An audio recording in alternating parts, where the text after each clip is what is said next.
That Okay. absolutely. So good evening, everyone. Appreciate your patience. I do know some people joined like 10 or 15 minutes ago, so I'm sure you got my message. So thank you for waiting. But welcome to our monthly Solar Action Team meeting for the DC region. And my name is Sukrit Mishra, for those of you who are new here, and I'm the Assistant Regional Manager for the region. And our job here is to give you updates, policy and co-op related in this meeting, and answer any other questions you might have relating to solar. And I will pass it off to Anya and Liz to introduce themselves, who are also with Sun, and we'll get started. And Anya? Hi, I'm Anya Schoolman. Nice to see some old friends. Billy, it's been a long time. And nice to see some repeating people that have been coming regularly, like Amy. It's nice to see you again. And then new people. So really appreciate it. We're in the process of building this group and figuring out what to do with this group. And so we're very much in the input and what do people want to work on phase, and that's going to be the theme for today.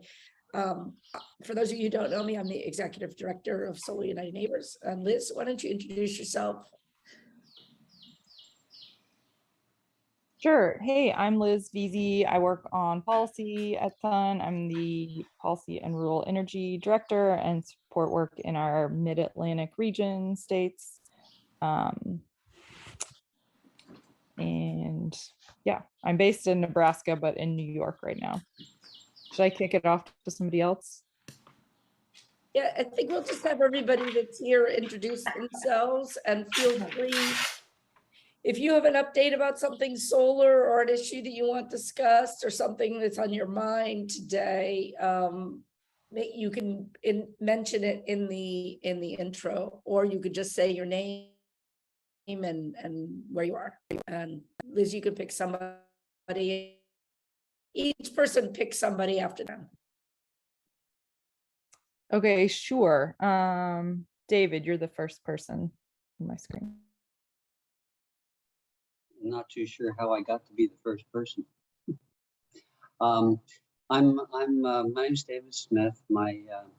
I live in DC now in a new home, and I've got the potential for putting significant solar on my roof, and I'm looking at seeing how it works out and what my options are. My general going in position was I'd probably end up installing the system myself if I can. I'm an engineer, but I still, on the electrical side, I certainly need lots of support. And looking at that, I know that my sister put solar onto her house in California, and I've been helping her with trying to troubleshoot some of the issues that were left by her boyfriend, who's no longer in the picture.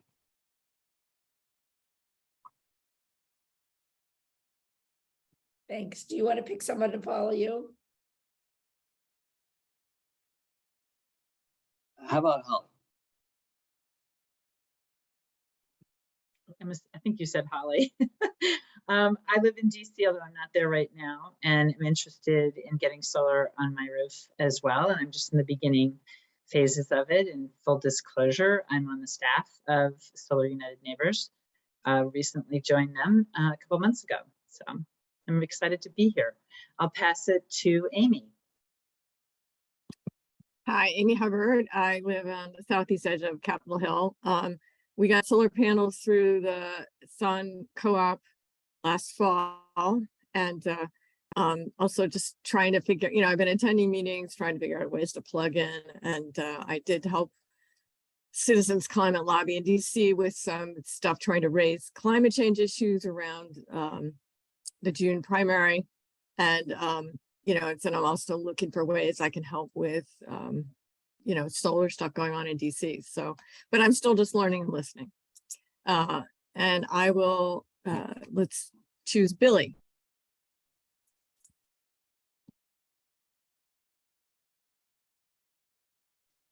Yeah, okay, good. And to click on my mic. Hi, I'm Billy Som. We built a house in 2011 in Friendship Heights. and added solars kind of at the last minute. And it's probably because of SREX and government subsidies and tax credits have probably paid for the system twice already. And I'm interested in maybe replacing our system with, I think they're more powerful panels these days, and what the tax credits and situation is, but I haven't gotten into that yet. And Anya helped me when we first put it up. Now I have to pick somebody, I guess. I don't know who else to pick. If there's anybody else left to pick. Oh, there's a whole bunch, I guess. I'll jump in. Good. Sure. So my name is Greg Worth. The reason why I jumped in is because Billy said Friendship Heights. I also live in Friendship Heights. I've been in this house for 30 years. I actually did. I came very close to pulling the trigger 12 years ago to do this, and system would have paid for itself at least one time over since then. I didn't do it for various reasons at the time. The technology's come a long way since then. So I've been following the group for quite a while, but haven't jumped in. And I just wanted to hang on to the call and find out what the group is all about and see if it makes sense to move ahead now.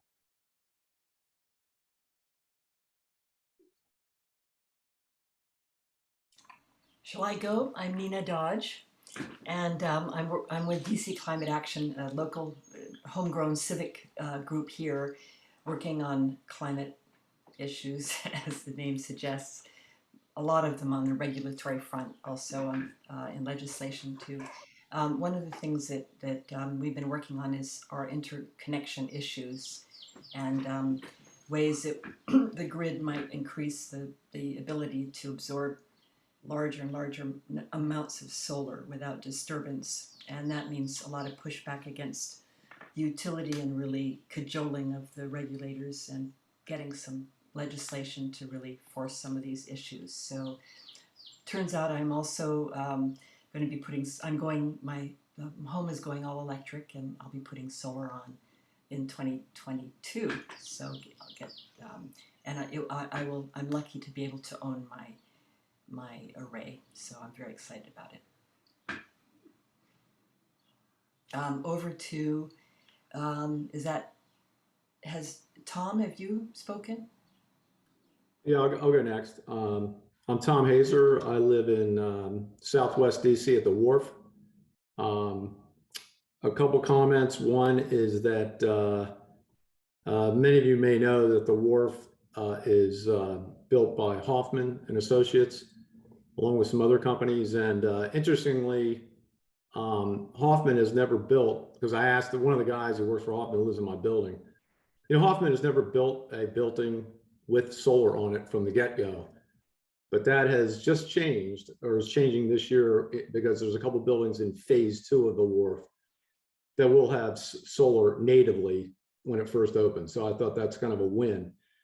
My building, it is extremely painful for me to say this, but I worked for about a year and a half to get solar on our roof.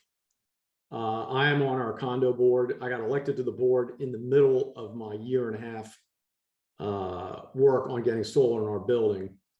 But being on the board, our vote on purchasing solar for the building went down in flames by a vote of 4-1. I was very disappointed in that. I sort of know why that happened. A lot of it has to do with the pricing for our building was quite on the high end compared to most solar installations. It was around $4.90 a watt. So if that means something to you, it's high.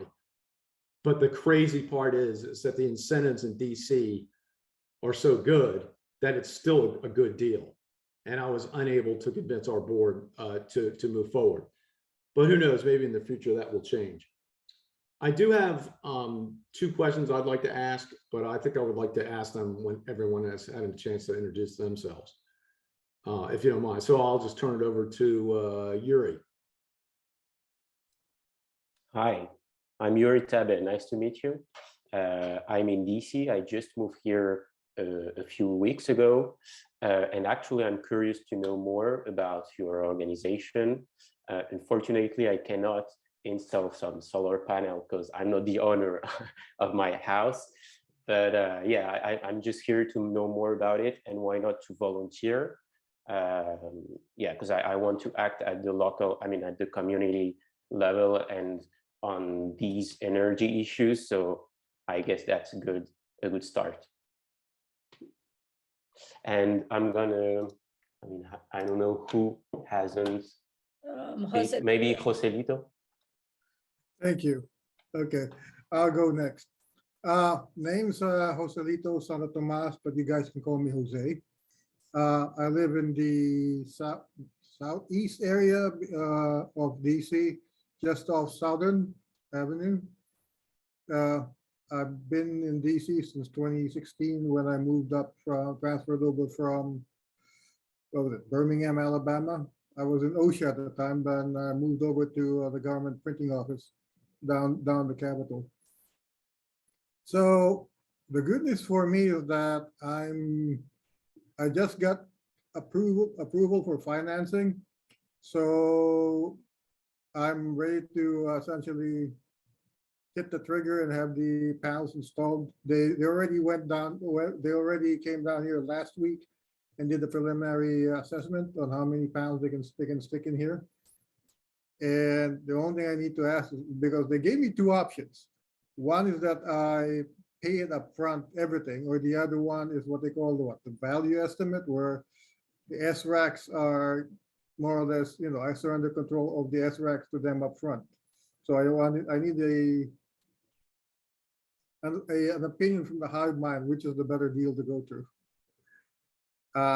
Then after that, I need to make the next step will probably be batteries, a power wall, because I don't know about you guys, but we've been hit with minor power interruptions so far. And from what I've seen in the reports, in the next 10 years, we are going to be looking at possibly a hurricane hitting the DC area in the near future. So I'd rather be prepared for that. And that's all I got. Who's left? Who hasn't okay, Jim, over to you. Hey, everybody. Thanks for holding this call. My first one of these calls I've joined. I've been tracking Sun for a number of years. 2013, I put some panels on and have been an evangelist ever since. I'm in Washington, D.C., and I see my motivations are kind of climate change and kind of from that particular angle. But I see for anybody who has a little bit of discretionary coin, has a roof, owns the roof, I don't see, with the incentives that are in place, I don't see why anybody wouldn't do this, wouldn't pursue this. And then just the other piece is that I recently, not to my own horn, but we finally made the call to go fully electric in our house, and so ripped out everything, made some switches, borrowed some money, did what we needed to do. And then what motivates me to join these kind of conversations is to learn about the organizing piece around people who aren't as privileged as I am to be able to make those investments to electrify my particular little nest, and how can we get to scale? How can we invite everybody, equity piece and all that? So that's the kind of stuff that's on my mind in this space. But otherwise, I'm just learning, seeing what this group's about, and happy to be here. And is that everybody, or? there's one Dr. other. Mark Rankin I think is the, or Nina? Yeah. This is Zara with Zara. We're here in Ward 4 and repurposing our family residence. Have gone community solar and looking to go rooftop solar. So thanks for the opportunity. Well, welcome everybody. It's really nice to meet you all. So many new faces. This meeting, right now we've been holding it once a month. And the goal is to help cultivate volunteers, move the ball forward in DC, because we can't do all the work ourselves. And we really do the work on two fronts.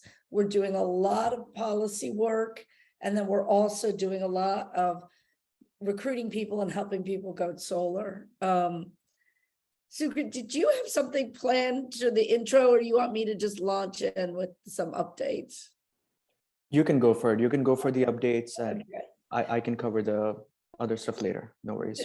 The policy environment, as Nina, who's been in it as long as I have, can tell you, is complicated. And so one of the things that we really try to do is break it down so that you can just be like, Yuri, you just arrived in DC, tell me what's going on. And then get it and find ways to get involved. We've been tracking a couple of big issues in DC policy, some that we've been involved in and some that other people are leading, but we just want you to know about. And so I'm going to go through a couple of them, and then we'll have a little time for discussion. Then Sukrit's going to go through a little bit of an overview of what we're doing on the Go Solar side, the technical assistance, all how we're helping people solar, our co-op that we're running right now, which is just a group purchase of people going solar. Then we're going to do a little poll to get a little bit of more structured feedback from you guys. And then at the end, we're going to divide into two groups. One group will be the people that really want to go talk solar technology, all those questions that came up in the intros, should I lease or should I buy, the battery, the power wall, the SREC prices, should I join the co-op, etc. Go in that group with Sukrit, and he's ready to just talk as long as people want about the details. Or if you want to get involved in promoting helping people go solar, go with him, because he needs help getting the word out. And so he's looking for volunteers that can share the word of what we're doing. We have a free help desk, for example, where anybody actually in the country can email us. It's like helpdesk@solarunitedneighbors.org and ask us a technical solar question, and we will email with you or schedule a call with you to answer your questions. So people should know that, because it's an incredible resource with amazingly trained people. The other group that Liz and I are going to stay in will be to talk more about the policy and really get into the details of like, what could we do? What do we want to focus on? What are the priorities? Is there something that you personally feel passionate about that you'd like to get involved in? So that's kind of how we're going to, play out the rest of this hour. Any questions before I just launch into a couple of policy updates? Okay, I'll dive in. One of the things that we've been talking a lot about is the case that has been brought by the DC Attorney General's office, Carl Racine. We shared links last time, and we can always share them again, on the community solar program in DC, and the fact that the utility, that Pepco has been losing the credits that they owe low-income customers that are subscribed in this system. So what's been happening over a number of years, we built through people like you guys, through advocacy, we passed two amazing bills, a community solar bill that lets anyone in the country, it sounds like Zara, you're already in the community solar program. I think you're the only one on this group that is already a subscriber. For Yuri, you can subscribe to community solar. You don't have to have it on your roof. So we have a community solar program in DC, and we have a low income program in DC called Solar for All. If you're income qualified, you can get free credits to either community solar or free rooftop solar. We think it's a really, really important part of the equity program of this decarbonization.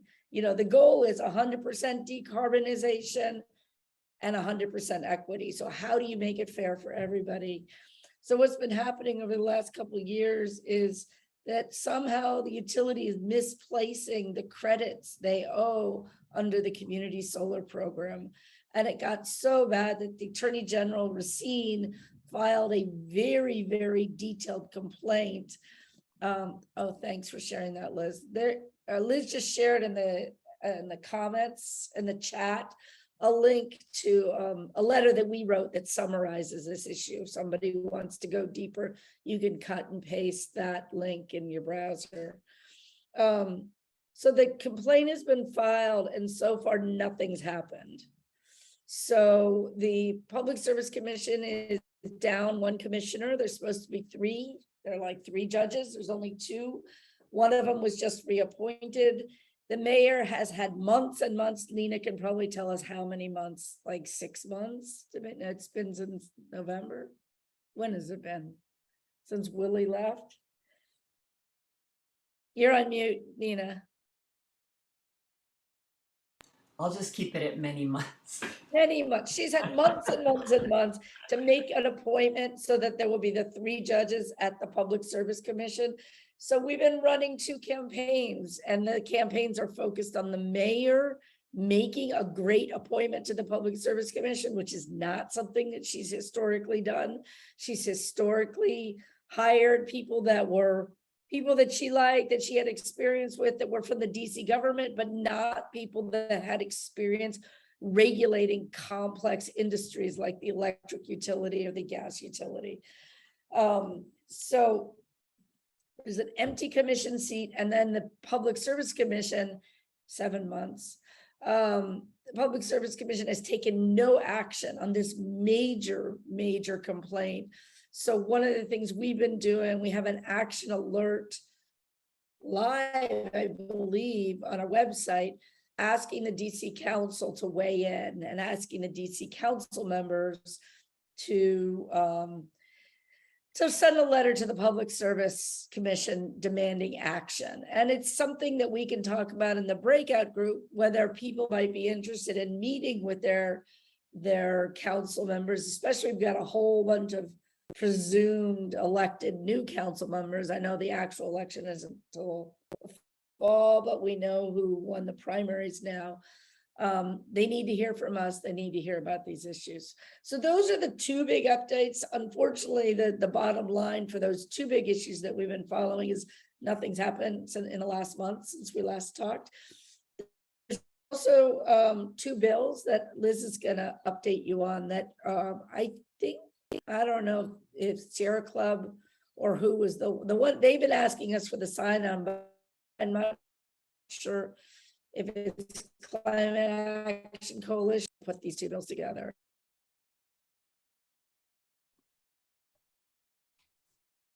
Yeah, sure. I can give a quick update. And yeah, there may be people here that are more involved in promoting these, but the Committee of City Council on Transportation and Environment voted last week to approve 2 climate and energy bills. One is called the Climate Commitment Act, and the other is called the Clean Energy DC Codes Bill. So it's around building codes.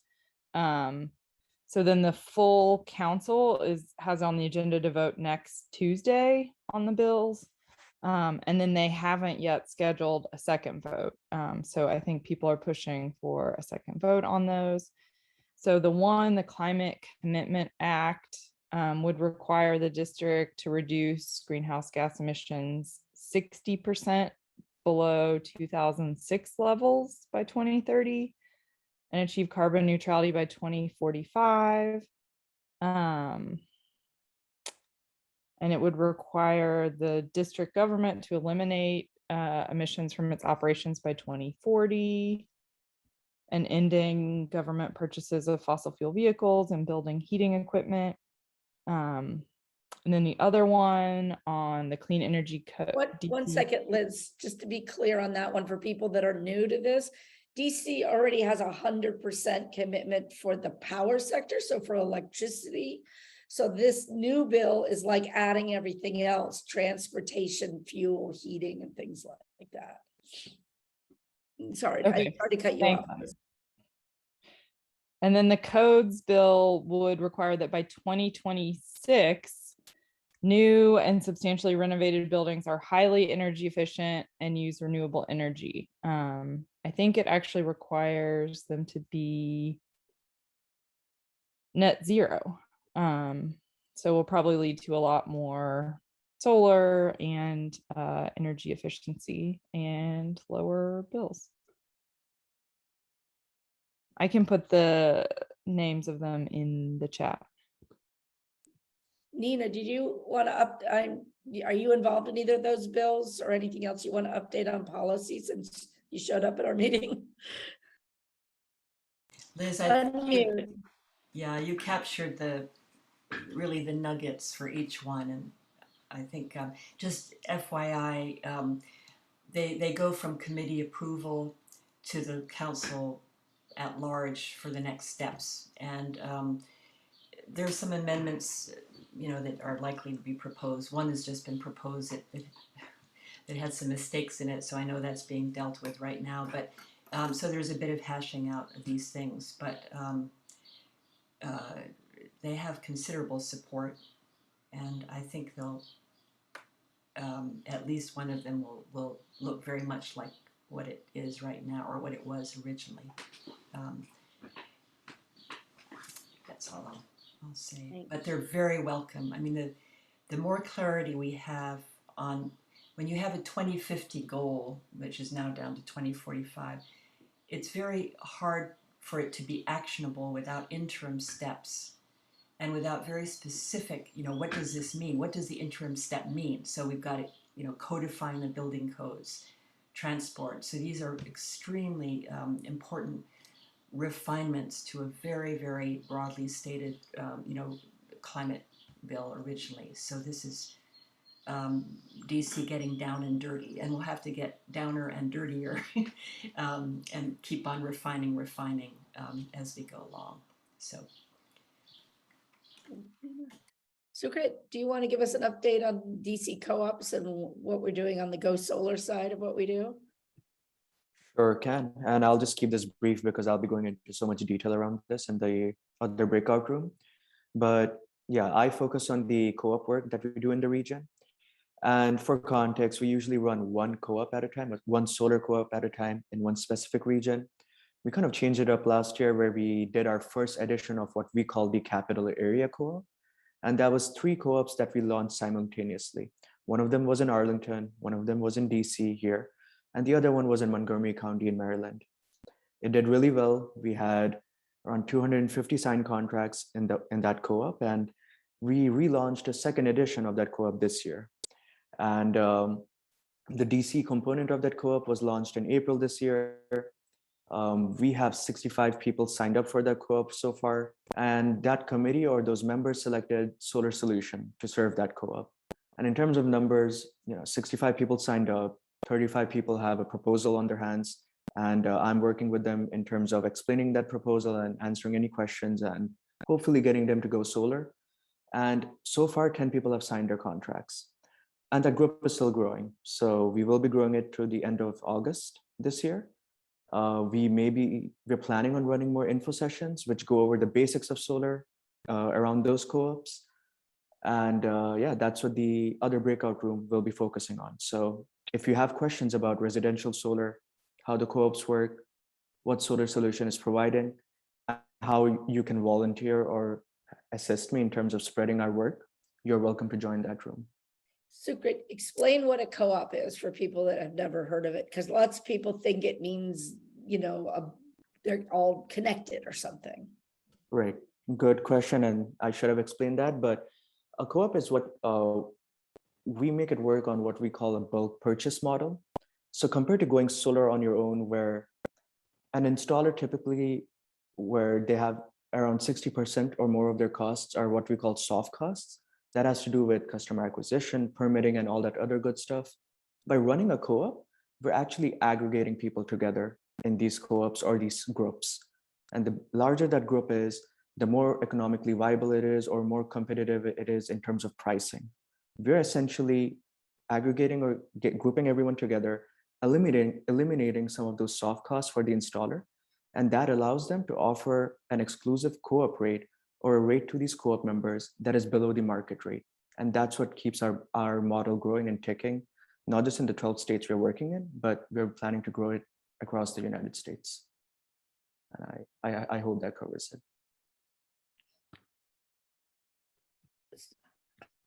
Any questions about that before we launch into the poll and the breakout groups, Tom?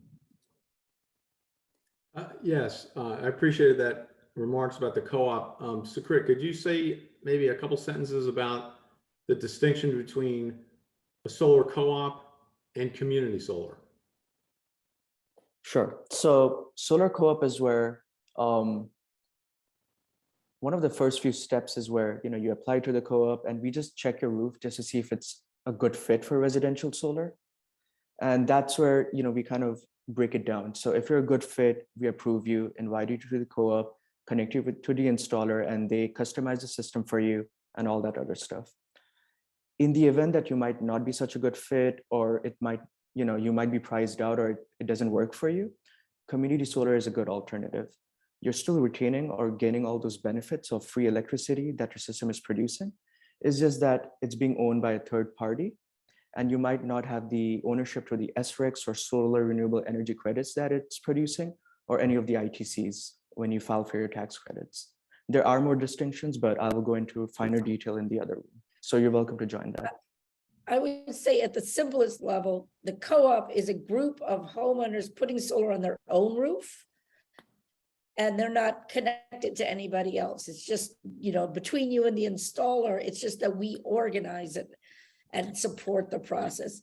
A community solar, the solar itself is somewhere else in DC, and you get the credits on the bill via Pepco. So Yeah. there's no actual wires connecting you with community solar. Yeah, I appreciate the explanation. It's quite clear. Thank you. And while I have the microphone, I would like to point something out. I believe it was Jim Beck who used the word evangelist. And I feel I'm somewhat of an evangelist in this area, because even though I went down in flames in my own condominium building, my process was like a year and a half long. And one of our board members said, you know what? There's no condos in DC that are buying solar. They are leasing solar through a third party financier. So when I got involved, I explained how that's the sucker's bet.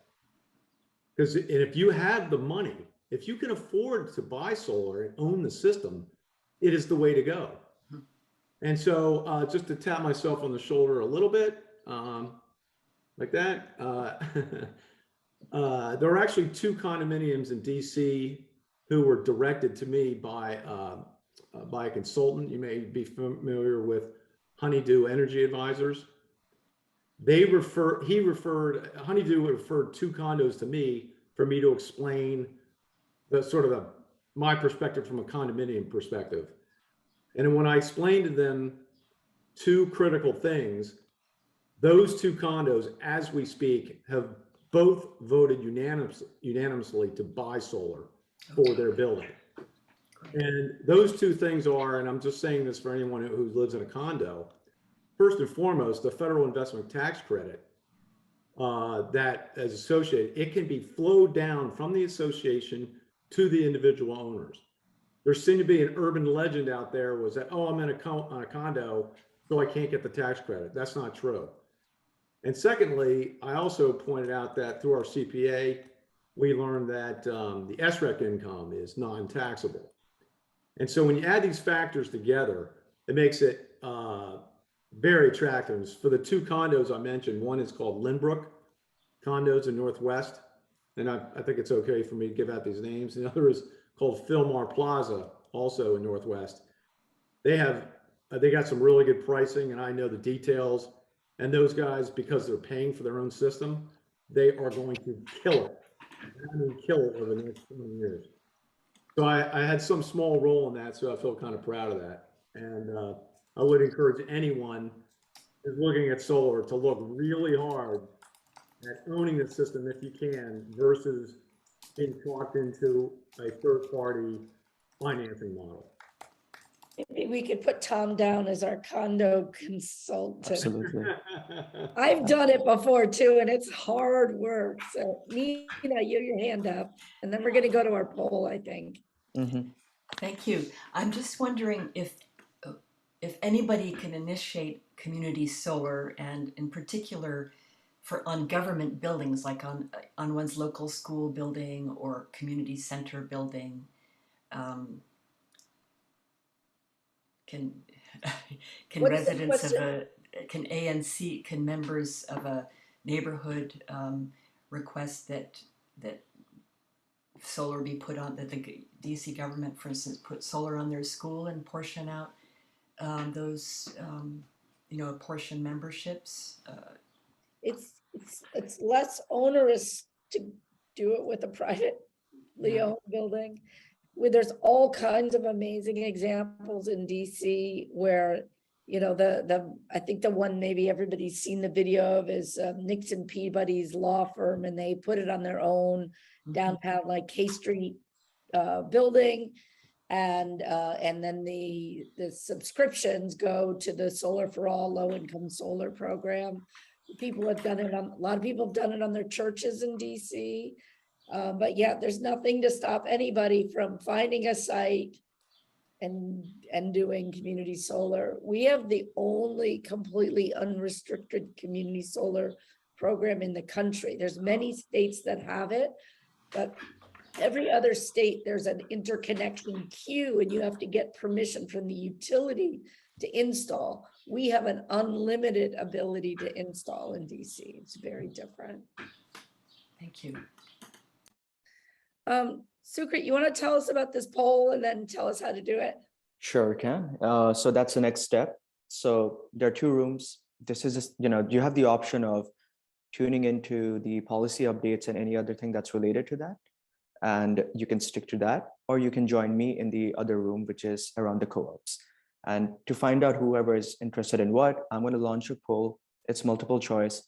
Pick your area of interest, and we will designate you to the relevant rooms. So whenever everyone's ready, I will launch the poll and you can vote on your screens. So just let me know once you have access to the polls. So let's see. All right. Does everyone have access to the polls, or is it still loading? Okay, I can see the votes coming in.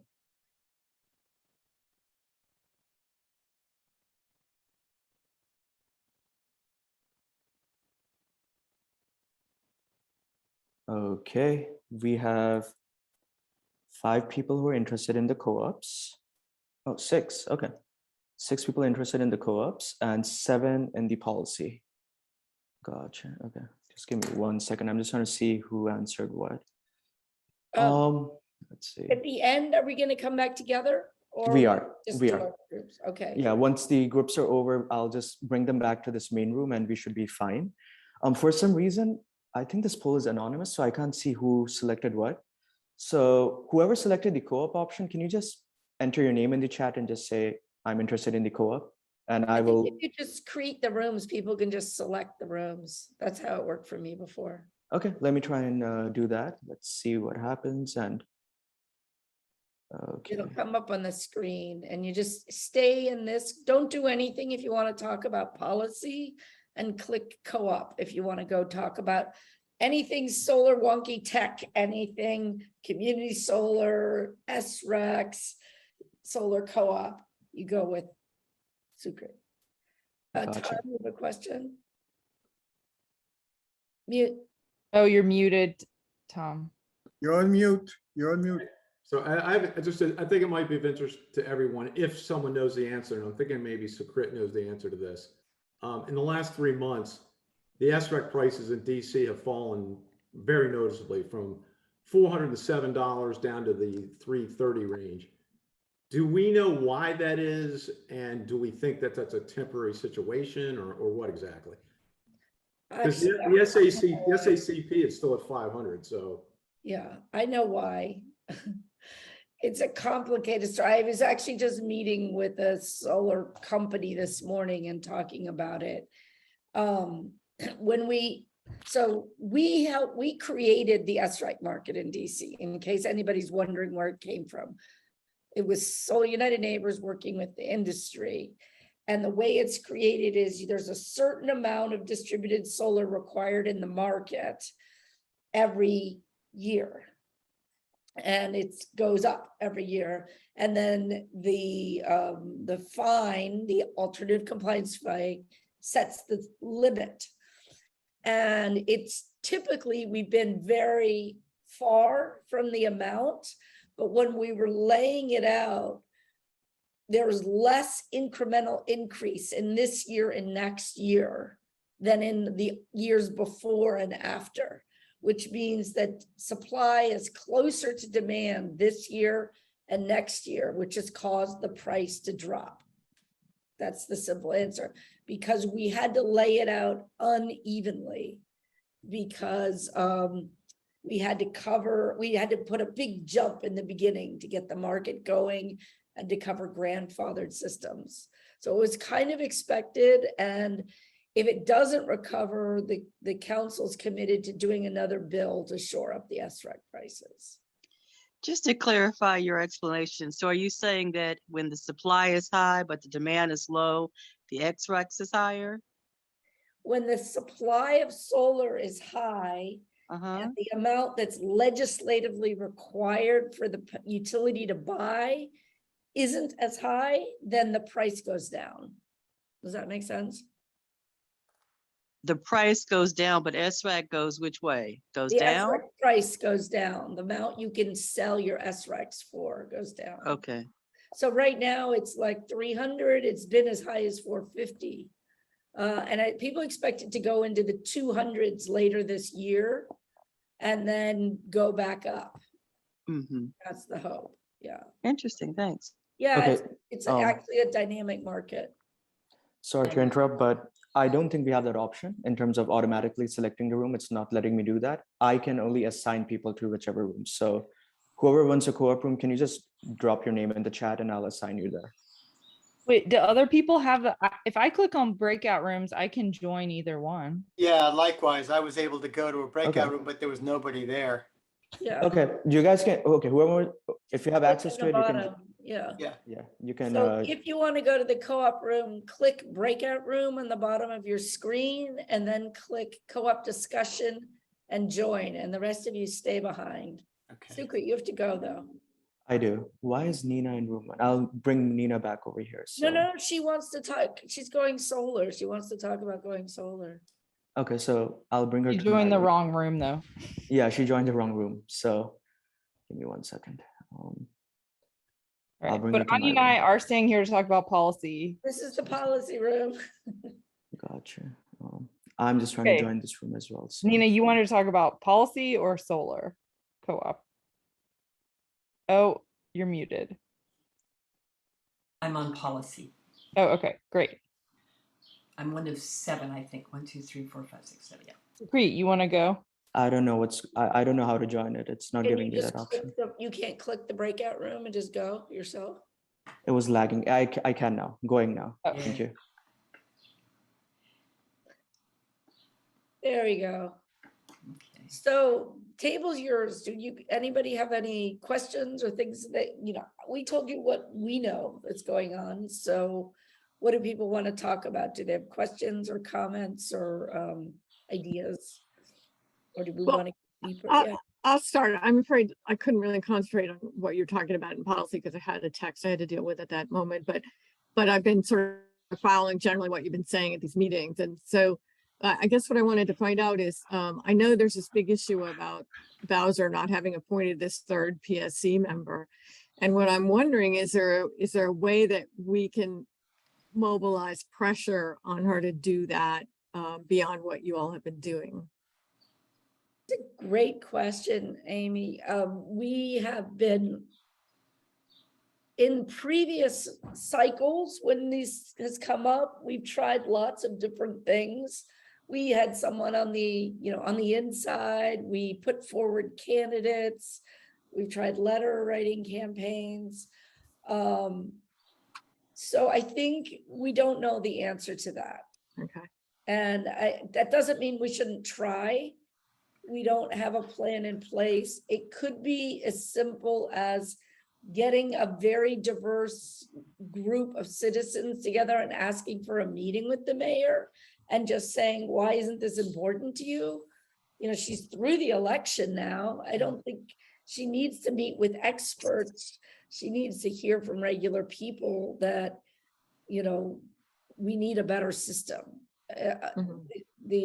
Not only are we we need help with the fixing the solar. The commission just approved 3 consecutive rate increases without really scrutinizing what the utility is saying. So this is really going to affect every single person in DC. But it would take some work because I think we need a fairly robust group to get a meeting. We could do a letter writing campaign. We could get some, there's a lot of citizen associations. Almost every ward has a citizen association. We used to work a lot with, in Ward 7, there's a really active one. I'm blanking on the name right now. Ward 3 has a really active one. So that would be another route. I don't know. Does anybody else have any ideas or thoughts about it? So let me just ask, I just want to ask one clarifying question. So the thing is, the pressure has to be put on the mayor. So it's not like, it wouldn't be useful to put pressure on my councilman to pressure the mayor. It's like the focus has to be on the mayor, right? Who's your council person? Charles Allen. Yeah, he's in our camp very Yeah, strongly. he's the best. Oh, I know that, but the question is it worth it to try to ask him to do something, or do we just want to Anya, focus shall on I add a little information about that qualifications? Oh, that would be helpful. legislation? Great. Sure. I just will say one thing that I think in this case, it's not that helpful because the council is as frustrated as we are with this. Yeah. So Okay. we really have to find a way to get to the mayor. Nina, Good did to know. Yeah, I mean, it really, this is adding a little to what you just said, Anya. The council has expressed very loudly their frustration with the mayors putting up candidates who aren't qualified for this post. I mean, very smart people with really, really good CVs, but not with no experience in the either content or in regulation, and it has kept the, with a few exceptions, the commission weak. And so the council has faced confirmation hearings where they've turned candidates down, or had to hold their noses, sort of. I mean, very embarrassing for them, very frustrating. So they got together last fall and put through some legislation on requiring qualifications for a sort of a broad composition of the 3-person commission. And the mayor succeeded in dodging the qualification through the chair route, and claiming that the chair had the qualifications, and this is very political, and council is only going to go so far objecting. So in fact, your councilman did turn this person down for chair, as did Mary Che. So anyway, so the next, we don't know if she's completely circumvented the qualifications for this following commissioner. So it's really, I mean, she hates being told she can't appoint whomever she wants. I was at a meeting where this was all discussed, and she left the room in a fit. She didn't say goodbye. She didn't.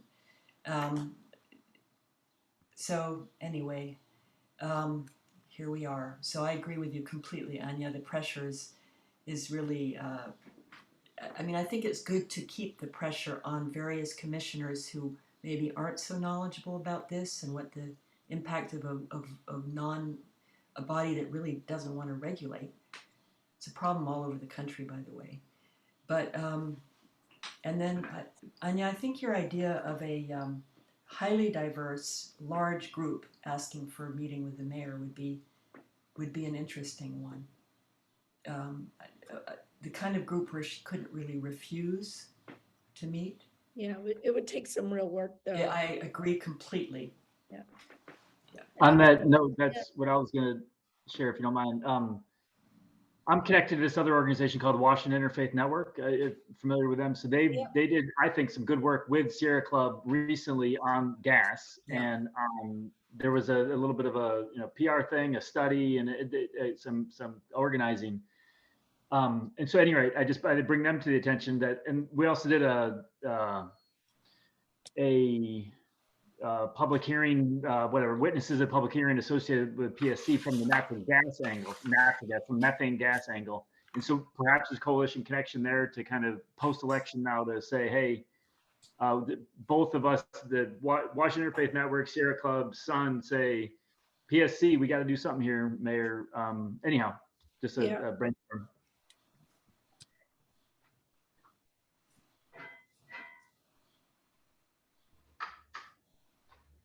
I have a question about the more recent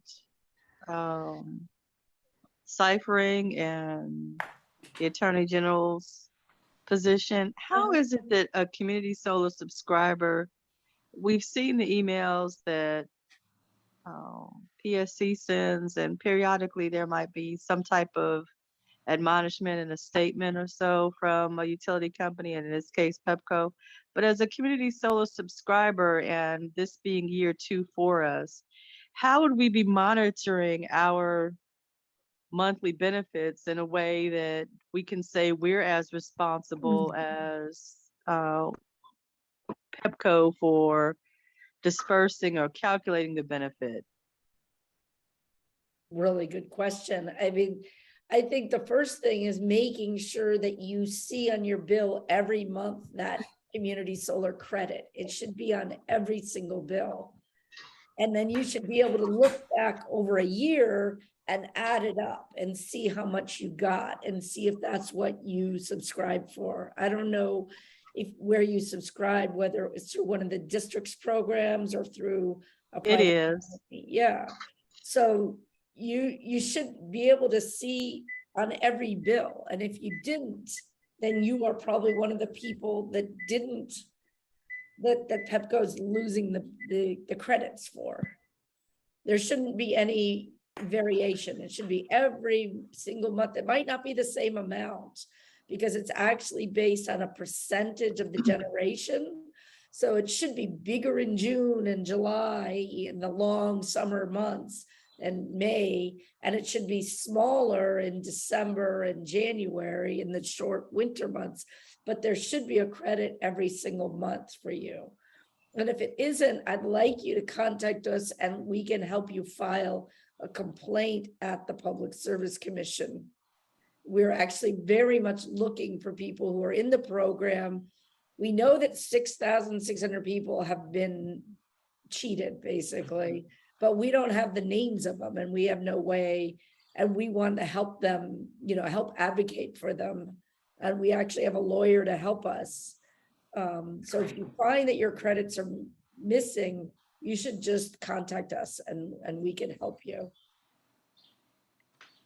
Fair enough. Since our Yeah. subscription commenced in November of 2020, for the most part, every month, I would say we didn't start seeing the CNM as a line item until our December bill, but ever since then, it's on each statement that we receive. So I guess from that right. standpoint, we're okay. Yeah, and you're doing great. And I would just be vigilant because there's no actual explanation why they get lost.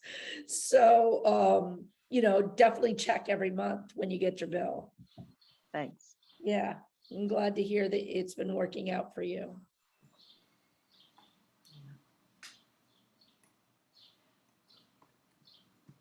Anybody else have questions, thoughts? Yeah, thank you. Yeah, I'd love to know more about the low income program you mentioned, because I mean, I think we were a few to mention that issue, the issue of equity. I'm personally really involved on that issue. So yeah, I mean, what's that program? How many people are benefiting from it? Do you have maybe any subsidies from DC government? Or yeah, I mean, do you have specific goals?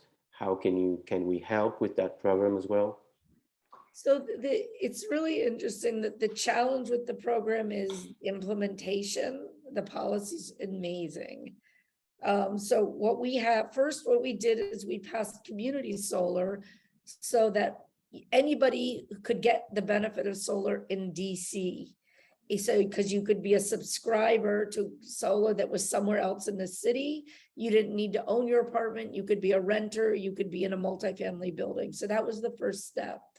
The second step was the bill that is, I think there's a link here on the to the DC government's website. It's Solar for All bill. That was what year? It was, I want to say 2018. I don't know what year it was because I'm bad at dates. That bill calls for every single low-income household in DC, which is 80% of area median income, which is defined by the size of your household, and all the details are on this DOEE webpage. Every single one, which is 100,000 families, to lower their electric bill by 50% by 2035. So the policy goal is legislated, it's not optional.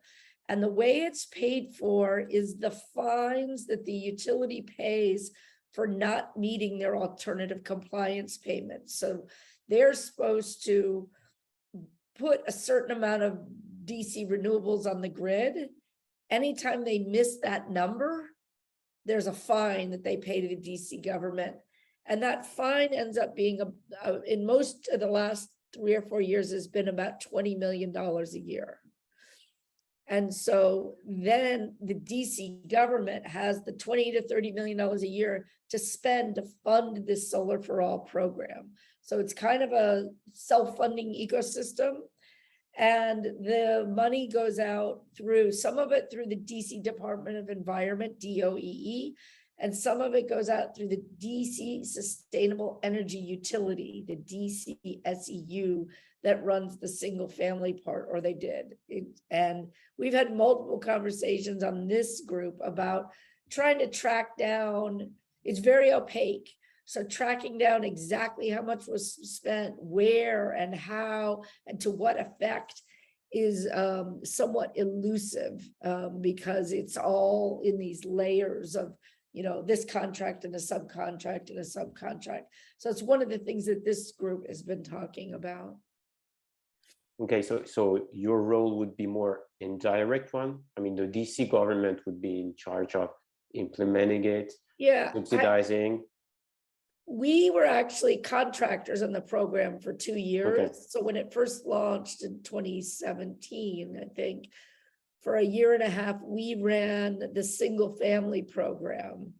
And it was great, but then they decided to go to directly subsidizing companies to do it and not having like a community organization middleman, which we disagreed with because we thought there's a really important sort of consumer protection and education role that we played. It's now missing. But, you know, it's cheaper to do it the way they're doing it. So I get their perspective too.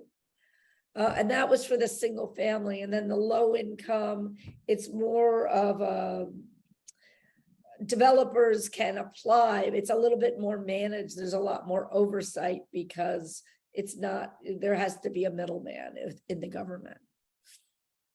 Okay. It's a complicated program.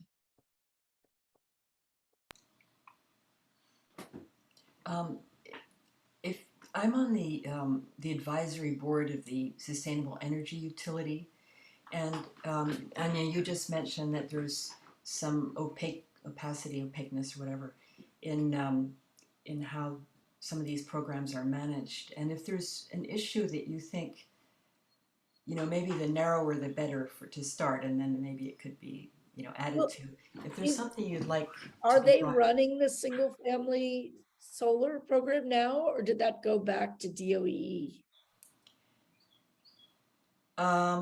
You know, frankly, it's a bit hard to follow general if you don't know the weeds. Yeah. So I would have to, you know, I'd have to sort that out. We would love to know in this committee how many single family homes they did while they were managing the program. That's the first question. And then second, are they still managing the program? We had volunteers that were like looking in the reports and all that stuff, and we couldn't figure it out. Okay. Cool. I'll see what I can do. I mean, some of the audit was just published, and we're supposed to comment on it. And then, anyway, there might be some vehicles right now that are, I mean, the timing might be good. Otherwise, I'll just figure out another way to find out. Okay, thanks. Okay, you're welcome. Any other comments, questions? Is anybody thinking that, Jim, you mentioned WIN is working on this PSC thing, something you might want to bring back to WIN and the Sierra Club in one of your meetings? We just don't have a lot of capacity right now. In other parts of Sun's history, we had a lot, we had like paid staff in DC and we had more capacity. We're basically just all volunteers now. And so if we don't have some citizen leadership, we do the best we can, but like running a big campaign, like pressuring the mayor would be beyond what we can pull off, I think. I mean, I'd be happy to check in with my contacts that are involved in that WIN Sierra Club campaign and see the status of their, post-election engagement and see if there's something to connect you guys with. I'm not sure how much I can commit to personally, but that's just maybe one thing, and we'll take it from there. Yeah, and Anya, I think the Sierra Club did also submit a similar letter to the one we submitted to the council about the problem. So I think that they definitely are concerned. Yeah. I think of WIN as this great, and we're running late or whatever, but what I appreciate about them is that interface, so many different groups across all wards of the city, and they're all about kind of ground up, listening to what folks who are affected by issues that they care about are feeling, and then helping lift those, center those voices. And so, Anya, your point around kind of diverse coalition pushing the mayor post-election made me think, ding, ding, ding, WIN. Yeah, Let's see what they got, what they might be working on here. Yeah. So I can follow up with them. Yeah, they have so many different kinds of issues they work on. So Yep. I love it when they turn to these issues, but they're also work on like housing and all sorts of other issues. Yeah.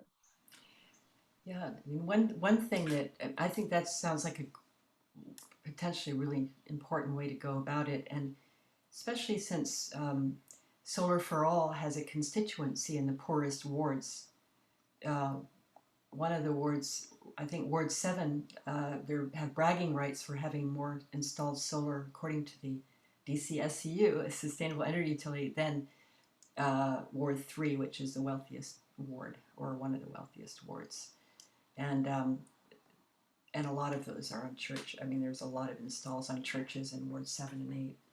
So already we are the only city in the United States that can make a claim like that, where we have more solar. Is that right? In the poorest communities, and like it's not like that anywhere else. We're involved with 33 different cities across the United States that are trying to develop low-income solar programs, and they're at the point of like, could we do 10?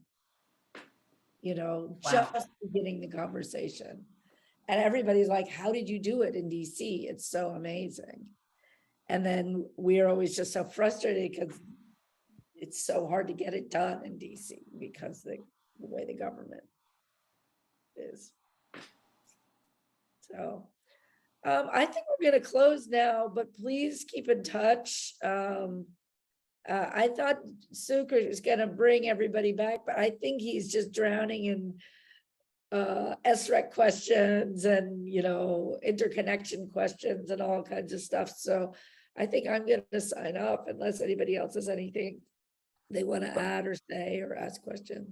Anya, should we set up any next steps around like pressuring the mayor, possibly setting up a meeting with the mayor?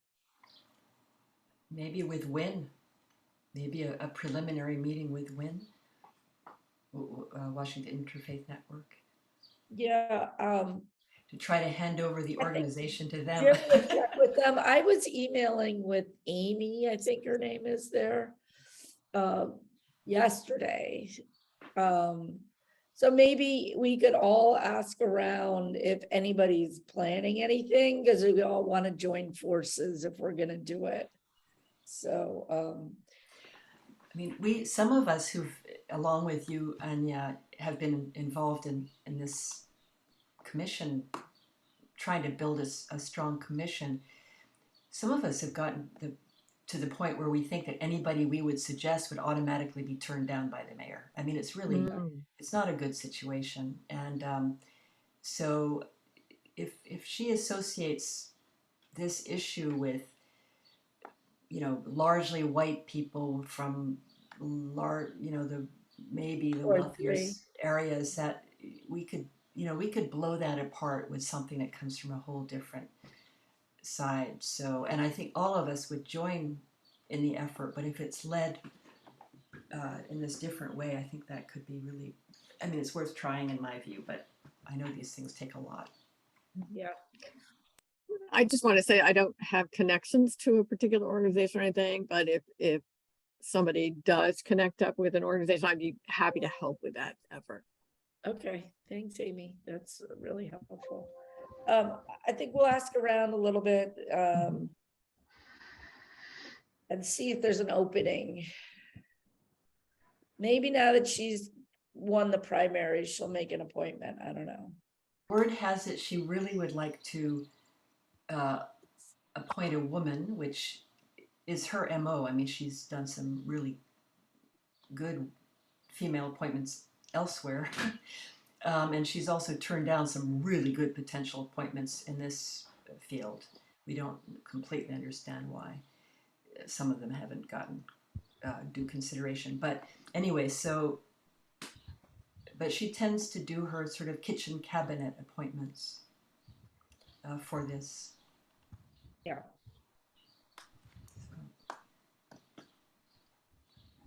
Thank you very much to Sun for organizing this. And yeah, thanks for coming. Yeah, It was nice to see you been again. really- Nice to really meet you helpful. guys. And Yuri, welcome to Washington. Yeah. Thank you. Thank you.